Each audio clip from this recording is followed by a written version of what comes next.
주신 말씀은 요한일서 1장 6절에서 10절까지 말씀입니다. If we say that we have fellowship with him while we are walking in darkness, we lie and do not do what is true. But if we walk in the light as he himself is in the light, we have fellowship with one another, and the blood of Jesus his Son cleanses us from all sin. If we say that we have no sin, we deceive ourselves, and the truth is not in us. If we confess our sins, he who is faithful and just will forgive us our sins and cleanse us from all unrighteousness. If we say that we have not sinned, we make him a liar, and his word is not in us. 오늘은 여러분들과 함께 이 회개의 축복에 대해서 나눠보고자 합니다. 이 축복이라는 것은 바로 무엇이냐? 어떠한 순간에 갑자기 나타나는 것이 아니라, 그런 것도 축복일 수 있겠지만 이미 우리가 경험하고 있고 누리고 있는 축복을 깨닫는 것이 더 우리에게는 은혜가 될 줄로 믿습니다. 오늘은 회개의 축복에 대해서 여러분들과 함께 나눠보고자 합니다. 회개는 repentance, 하나님께 돌아가는 것을 의미합니다. 우리가 회개를 떠올릴 때에 교회에서 자주 사용되는 단어가 있죠. 거듭남, 중생, 회심, 같은 의미예요. born again, conversion, spiritual transformation, 비슷한 의미를 가지고 있습니다. 그런데 이것들을 떠올릴 때, 그리고 또한 이것을 경험한 사람들, 그리고 또 이것을 경험하고 싶은 사람들이 가지고 있는 것은 바로 무엇이냐면은 자신이 지금까지는 종교인으로 살아갔어요. 그냥 단순히 하나의 종교를 믿는 사람으로 살아갔다 그러면은, 거듭나고 그리고 또 중생하고 회심한 사람들은요, 새로운 삶을 살겠다고 결심하고 다짐한 사람들이라는 것이죠. 정말 예수님을 닮고자 하는 사람들, 그리고 또한 예수님을 따르고자 하는 마음의 결단이 있어서 그대로 살아가는 사람들을 의미합니다. 회개라는 것은 바로 무엇입니까? 완전한 삶의 변화를 의미합니다. 헬라어로는 메타노이테라고 합니다. 완전한 방향 전환을 의미합니다. 구약 성경에 보게 되면은 회개라는 말이 그렇게 많이 등장하지 않아요. 그런데 구약 성경에 보게 되면 이러한 말이 많이 나옵니다. 여호와께 돌아오라. 이전의 삶이 내 뜻대로 내가 하고 싶은 대로 살아가는 삶이었고, 사단에 이끌려서 세상 가운데 살아가는 삶이었다면, 이제는 그 방향을 주님께로 맞추고 살아가는 것이 회개라는 것이죠. 주님께로 돌아가는 것이죠. 하나님께 온전히 돌아서는 것을 의미합니다. 그리고 하나님께서는 주님께 돌아온 자녀들을 반드시 축복하신다는 것입니다. 그런데 우리가 오늘 여러분들과 나눌 것은요, 이 회개에도 과정이 있는데 그 첫 번째 과정에 대해서 여러분들과 함께 나눠보고자 합니다. 회개에 있어서 과정의 첫 번째 과정은요, 자백을 하는 겁니다. 자백이라고 하기도 하고 고백이라고 하기도 합니다. 영어로는 confess, 자신의 모든 죄를 주님께 고백을 하는 겁니다. 이것이 바로 회개의 시작입니다. 이것은 나와 하나님과의 관계에 있어서 하나님을 믿는 사람들, 그리고 또한 예수 그리스도를 닮고자 하는 사람들, 그 길을 걸어가고자 하는 사람들이 첫 번째로 가져야 되는 것입니다. 그런데 하나님께서는요, 우리가 우리의 죄를 자백할 때 우리에게 반드시 주어지는 축복이 있다는 것을 성경을 통해서 증언하고 있습니다. 첫 번째로 우리가 우리의 죄를 자복할 때 주어지는 축복은요, 하나님과의 관계가 회복되는 축복이 있습니다. 회개의 첫걸음, 하나님 앞에 우리의 죄를 고백하는 것입니다. 우리가 기독교 신앙을 가졌다라고 하지만 우리가 우리 자신의 죄를 하나님께 고백하지 않는다면은 우리는 기독교인이라고 말할 수가 없는 것입니다. 6절에 보면 말하죠. 만일 우리가 하나님과 사귐이 있다 하고 어둠을 행하면 거짓말을 하고 진리를 행하지 아니함이거니와. 우리가 예수를 믿는다라고 하고 교회에 다닌다라고 하고 그리고 하나님을 믿는다라고 하지만 자신의 삶은 둘째치고 하나님 앞에 자신의 죄를 고백하지 않는다면, 토설하지 않는다면 우리는 다시 한번 생각해 볼 필요가 있습니다. 계속해서 내가 가지고 있는 이 죄를 가지고 살겠다라는 그런 의미입니다. 죄라는 것은 어떤 것입니까? 우리가 죄라는 단어를 떠올렸을 때 그것이 되게 쓰고 어둡고 그렇게 보일 것입니다. 하지만 죄라는 것은요, 너무나도 달콤해요. 너무나도 즐거워요. 너무나도 유익해 보이고 화려해 보입니다.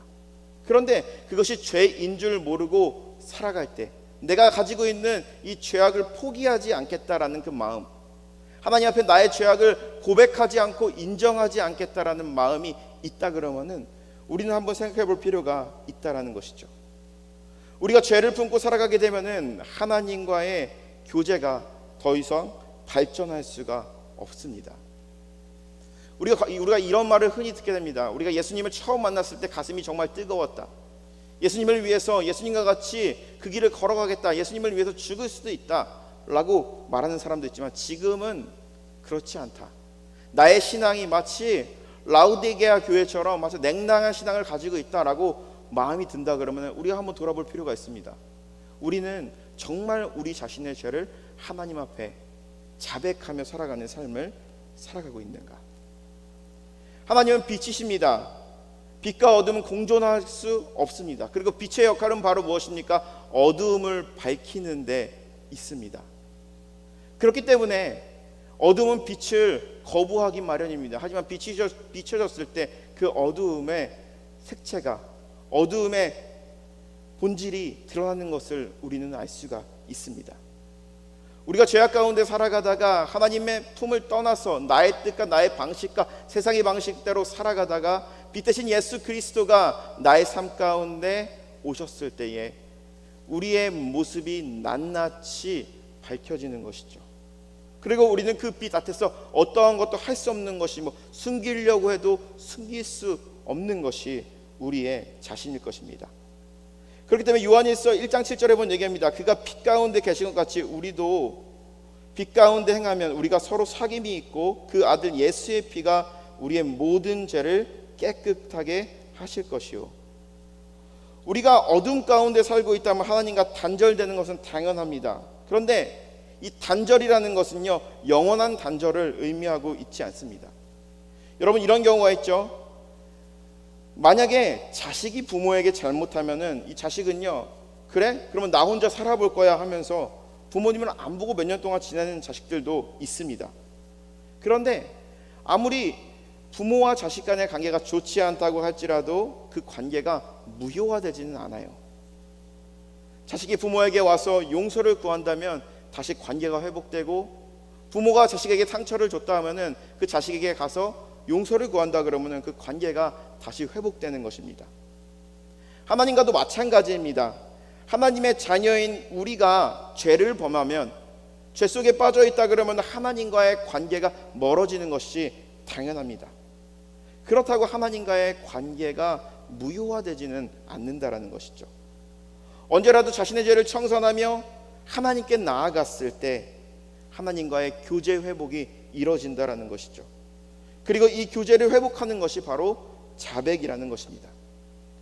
복음서에 보게 되면 우리는 탕자의 비유의 이야기를 볼 수가 있습니다. 한 아들이 있었습니다. 그런데 아버지에게 가서 말해요.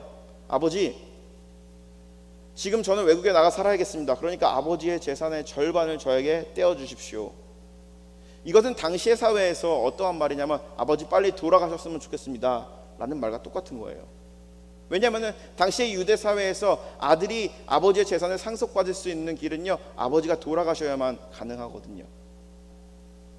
이 막대먹은 아들은요, 외국에 나가서 아버지의 재산을요 흥청망청 낭비해 버립니다. 그리고 거지가 돼버려요. 먹을 것이 없어서 돼지들이 먹는 그 쥐염 열매를 같이 먹어야 하는 그러한 상황이 되었을 때 이 집 나간 아들은요 아버지께 다시 돌아오게 됩니다. 그런데 우리가 여기서 한번 생각해 볼 필요가 있습니다. 이 아들이 아버지에게 돌아오는 것 말고 다른 방법은 없었을까라는 것입니다. 굳이 왜 아버지에게 돌아갔을까라는 것입니다. 그것은 부모와 자녀 간의 관계는 결코 끊을 수 없기 때문에 아버지에게 돌아온 것입니다.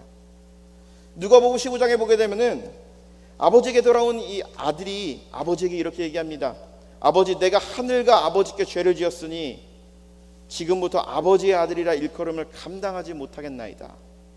이것이 바로 자백이라는 것이죠. I'm no longer worthy to be called your son. 아버지의 자식이라 아들이라고 부르지 않으셔도 됩니다. 아버지께 자신의 죄를 자복하는 것입니다. 그리고 자신의 죄악된 모습을 이야기하는 것입니다. 그런데 그 아들의 고백을 들은 아버지의 반응은 어떻습니까? 15장 22절이죠. 아버지는 종들에게 이르되 제일 좋은 옷으로 내어다가 입히고 손에 가락지를 끼우고 발에 신을 신기라. 이것을 의미하는 것은요, 이 비유가 의미하는 것은요, 완벽한 하나님과의 교제를 의미하는 것입니다.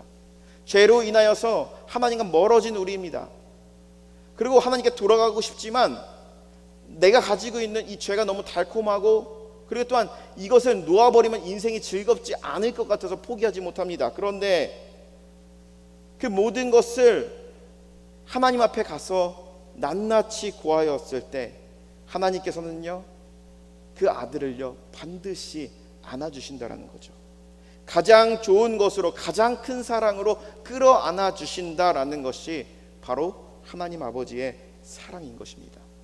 사랑하는 성도 여러분, 우리의 삶 가운데 이러한 자백이 있기를 주님의 이름으로 간절히 축원합니다.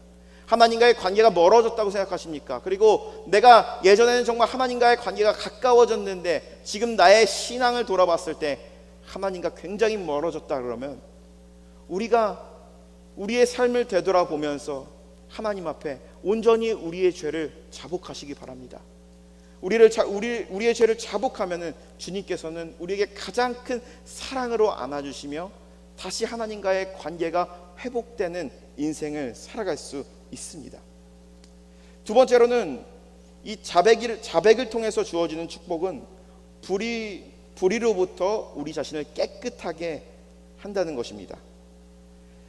9절의 말씀 보면 얘기합니다. 만일 우리가 죄를 자백하면 그는 미쁘시고 의로우사 우리의 죄를 사하시며 우리를 모든 불의에서 깨끗하게 하실 것이요. 만일 우리가 우리의 죄를 자백한다라고 얘기합니다. confess, 자백한다라고 얘기합니다.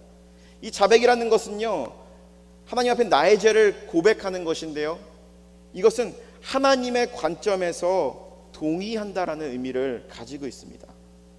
자백이라는 영어 단어로 보면 confess라고 하고, 헬라어 단어를 보게 되면 호모로기오라고 합니다. 그것은 함께 말하다라는 의미를 지내고 있다라는 것이죠. 하나님의 관점에서, 내 관점에서 내 이유를 말하는 것이 아니라 하나님의 관점에서 내 자신에 대해서 고백하는 것입니다. 그런데 그 말하는 대상은 바로 누구입니까? 바로 하나님께라는 것이죠. 우리가 회개를 한다 그러면은 뭔가 사람들 앞에서 내가 죄인임을 공포하고, 그리고 우리가 어떤 자수를 한다 그러면은 사람이 무서워서, 세상의 처벌이 무서워서 우리의 죄를 시인하는 것입니다. 그런데 자백이라는 것은 바로 무엇이냐면 나와 하나님과의 관계에 있어서 나의 죄를, 나의 은밀한 죄까지도 주님 앞에 고백한다는 것이죠. 절대자이신 하나님 앞에 내 자신의 삶을 살피는 것입니다. 이렇게 기도하는 것이죠. 하나님, 저는 주님의 눈으로 보면은 틀림없이 죄인임이 분명합니다. 나의 죄성을 인정하는 것입니다. 나의 잘못됨을 주님 앞에 고백을 하는 것입니다. 그리고 죄의 행위만 고백하는 것이 아니죠. 더 근본적인 문제를 주님 앞에 고백을 하죠. 1장 8절에 보면 얘기합니다. 만일 우리가 죄 없다고 말하면 스스로 속이고 또 진리가 우리 속에 있지 아니할 것이요, 만일 우리가 범죄하지 아니하면 하나님을 거짓말하는 이로 만드는 것이니 또한 그의 말씀이 우리 속에 있지 아니하니라. 우리가 어떠한 죄를 지었습니다. 그런데 내가 지었던 그 죄에 대해서만 자백하는 것으로 끝나는 것이 아니라 우리 안에 있는 죄성을 주님 앞에 고백하는 것이죠. 죄성이라는 것은 바로 무엇입니까? 우리 안에 죄를 지을 수밖에 없는 그 성품, 그 연약함을 주님 앞에 이야기하는 것입니다. 우리가 한 번쯤은, 아니 우리가 그리스도인, 교회 오래 다녔으니까 회개기도 해보셨을 것입니다. 하나님, 제가 다시는 주님 앞에 범죄하지 않겠습니다. 다시는 누구를 미워하지 않겠습니다. 다시는 내가 누군가를 저주하지 않겠습니다 라고 간절히 회개기도했습니다.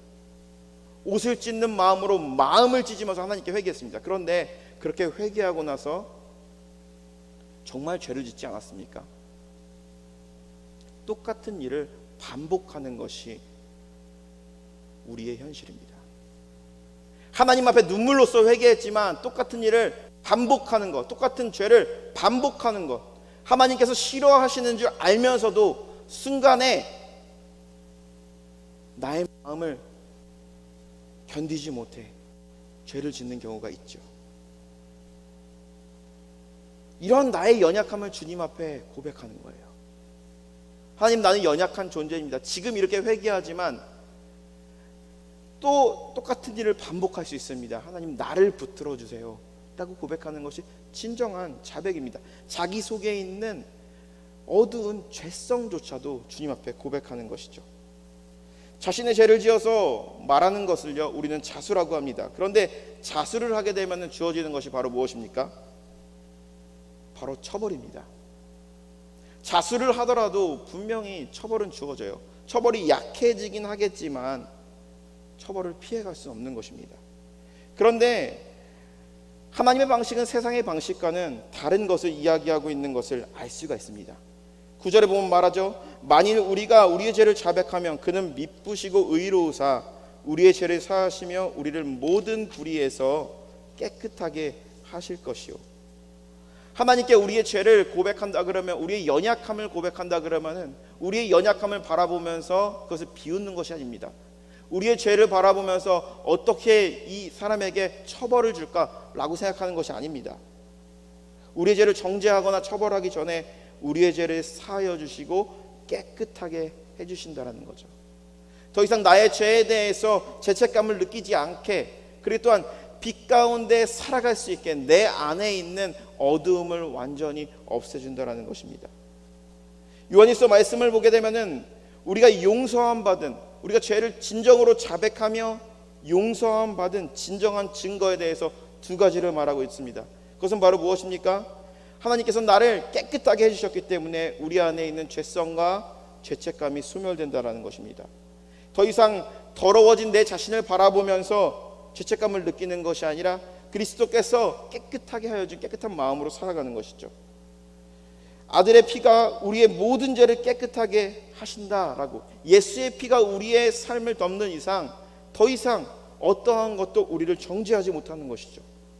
두 번째로는 우리를 빛 가운데 거하게 하신다라는 것이죠. 하나님은 빛이십니다. 그리고 죄는 어두움입니다. 빛 대신 하나님이 우리의 삶 가운데 오셔서 우리를 비추었을 때 우리의 죄된 모습이 드러나기 시작하는 것이죠. 아무리 감추려고 하여도, 아무리 숨기려고 해도 숨길 수 없는 것이죠. 우리의 모습이 낱낱이 하나님 앞에 드러났을 때 우리는 수치스러움을 느낄 수도 있고요, 때로는 괴로워할 수도 있습니다. 하지만 빛 대신 하나님이 우리에게 빛을 비추시는 이유는, 날마다 우리에게 소망의 빛으로 역사하시는 이유는 우리가 어두움 가운데 죄의식에 빠져서 걸어가기 위함이 아니라 빛 가운데 걸어가기 위함이라는 것입니다. 그것이 바로 하나님 아버지의 마음이라는 것입니다. 세 번째로 자백하는 자들에게 주시는 축복이 있습니다. 그 축복은 바로 무엇입니까? 그것은 바로 하나님의 인도하심을 전적으로 경험한다라는 것이죠.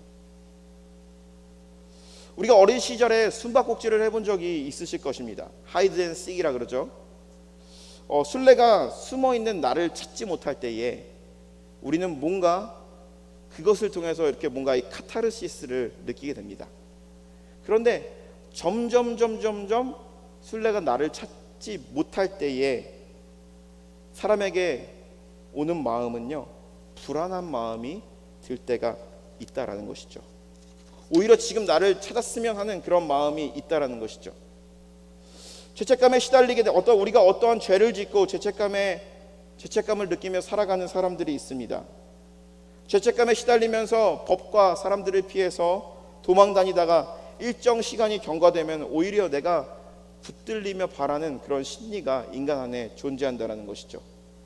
자신의 모습이 드러나는 순간은 고통스럽고 수치스럽지만 그에게 주어지는 것이 있습니다. 그것은 바로 자유와 해방의 순간이라는 것이죠. 어떤 범죄자가 있습니다. 20년 동안 법의 눈을 피해서, 사람들을 피해서 20년 동안 살았습니다. 그런데 그 범죄자가요, 붙잡혔어요.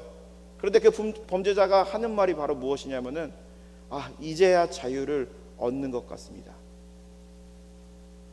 도망다니면서 숨어다니면서 피해가면서 살아가는 것이 감옥에 갇혀 있는 것보다 낫다라고 생각했을 것입니다. 그런데 사실은요, 보이지 않는 감옥 안에 갇혀 있었던 것이죠. 그런데 실제로 그가 붙잡힌 순간 고백하는 것이죠.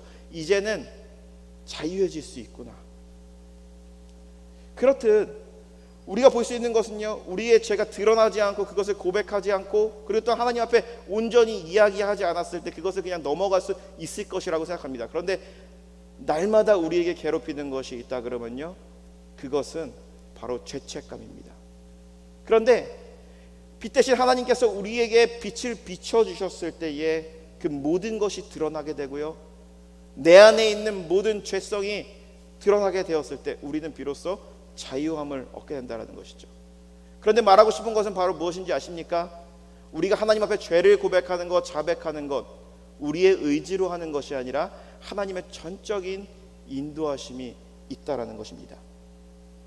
성경에 보게 되면 요나서를 보게 되면 요나가 있습니다. 그는 선지자였습니다. 하나님의 말씀을 대언하는 사람이었습니다. 그런데 하나님께서는 그에게 무거운 명령을 내리십니다. 니느웨로 가서 복음을 전하라는 것이죠. 그런데 이 요나에게 니느웨로 가는 것은요, 죽을 것만큼 싫은 일이었습니다. 왜냐?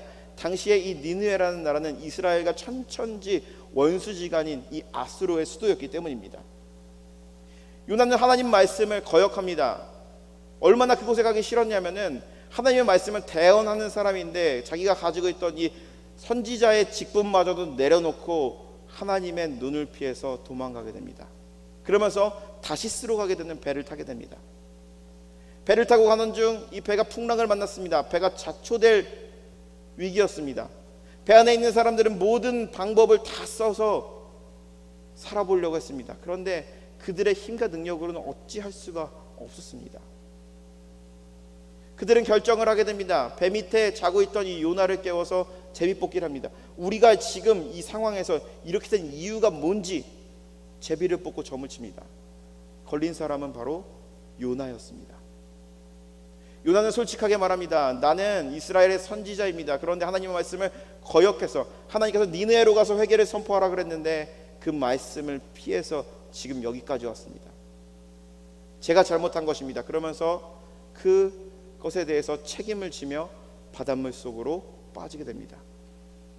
하나님께서는요, 그 요나를 가만 죽도록 냅두지 않으셨습니다. 큰 물고기를 예비하셔서 그 물고기 뱃속에서 요나가 진정으로 회개하게 만들었습니다. 그러면서 그가 다시 니느웨 땅으로 보내졌을 때 그가 그 땅을 돌아다니면서 회개를 선포하였을 때 놀라운 역사가 일어났죠.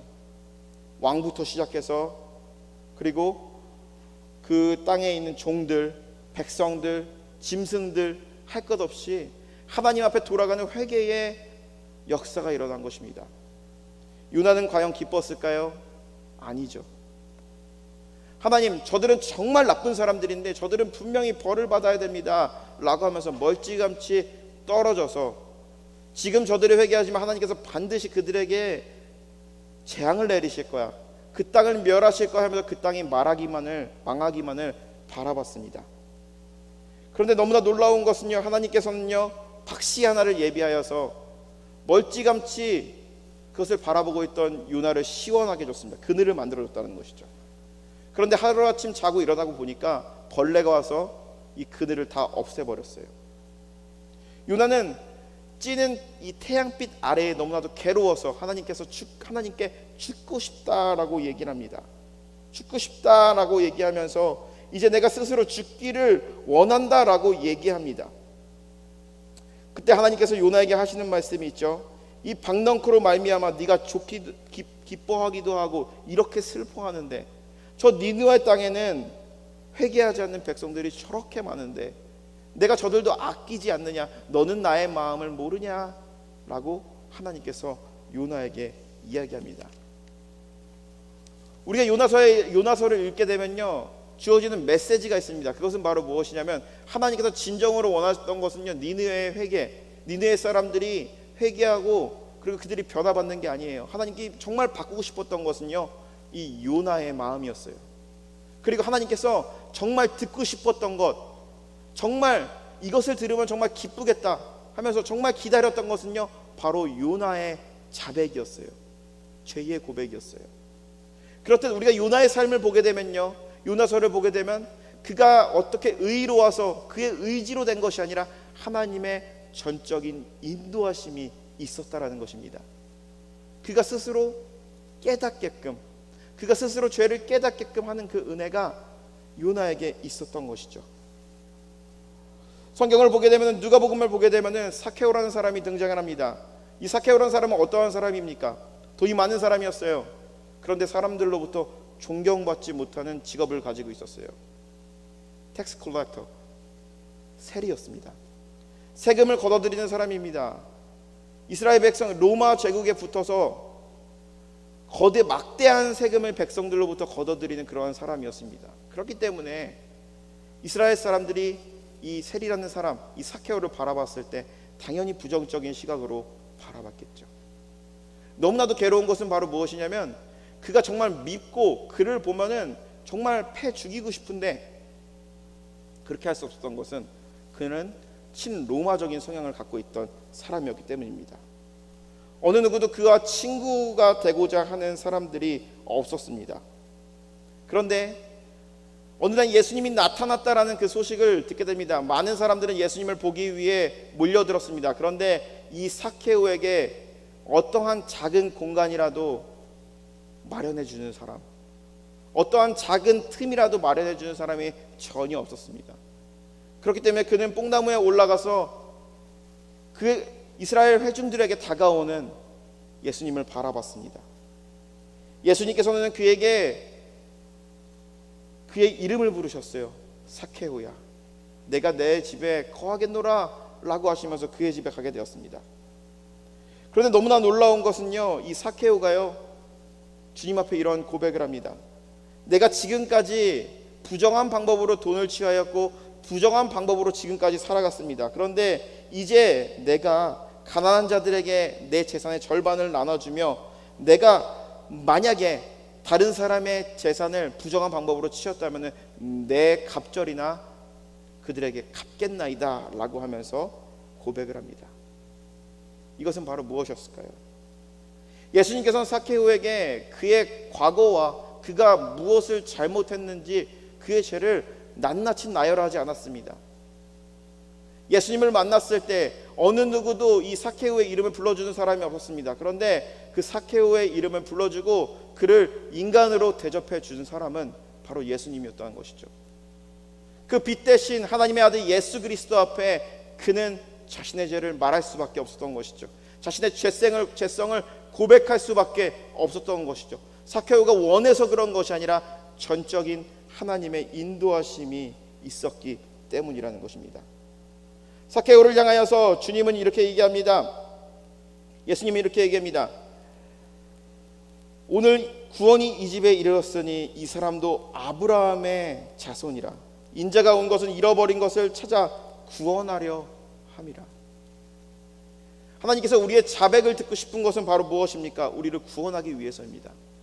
우리가 그리스도인이 된다라는 것, 우리가 구원받는다라는 것의 첫 번째 조건은요, 우리의 죄를 회개해야 된다라는 것입니다. 그런데 그 회개의 가장 기초적인, 가장 첫 번째 단계는요, 다른 사람들 앞에서 나의 죄를 말하며 고발하는 것이 아니라 나 자신과 하나님과의 관계에 있어서 나의 모습, 나의 은밀한 죄까지도, 내 안에 있는 더러운 죄성까지도 하나님 앞에 온전히 자백하며 나아갔을 때, 그때부터 우리의 삶 가운데 진정한 방향전환과 회개가 시작된다는 것이죠. 우리가 누군가에게 어떠한 잘못을 하였을 때 그것을 말한다는 것엔 용기가 필요합니다. 어떠한 죄를 졌을 때 그것에 대해 자수한다는 것은요, 엄청나게 큰 용기를 필요로 합니다. 그것은 왜 그렇습니까? 내 잘못을 용서를 구한다는 것, 그것이 왜 그렇습니까? 내 자존심이 허락하지 않았습니다. 죄를 고백한다는 것, 자수를 한다는 것, 그것이 왜 어렵습니까? 처벌이 두렵기 때문입니다. 그런데 우리가 하나님 앞에 자백할 때에는 우리가 사람들 앞에서 겪는 그러한 나의 체면, 그리고 사람들에게 주어지는 나의 처벌의 문제가 아닙니다. 주님께서는 우리의 죄를 다루실 때에 우리의 죄를 깨끗게 하시는 것을 원하시지 우리를 처벌하고 정죄하는 것을 원하지 아니하십니다.